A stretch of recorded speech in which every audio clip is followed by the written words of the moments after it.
Hey everybody, what's up and welcome back to today's video guys. And today guys, I'm going to go ahead and be showing you how to merge audio clips in GarageBand. This is a very simple thing to do, so make sure to watch this quick and easy video till the very end, follow my steps correctly, so you can make sure this works the same for you and you can do this yourself. But yeah guys, let's get straight into it.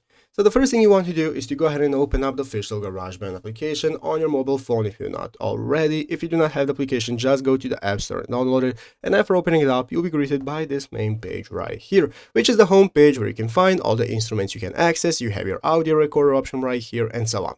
So let's go ahead and see how we can merge two audio clips in GarageBand. So the first thing I'm going to do is to open up this audio recorder option right here. That's going to open up this new recording menu where at the top of the screen you have the big red circle to start recording ourselves. So what you can do is go ahead and start the recording process.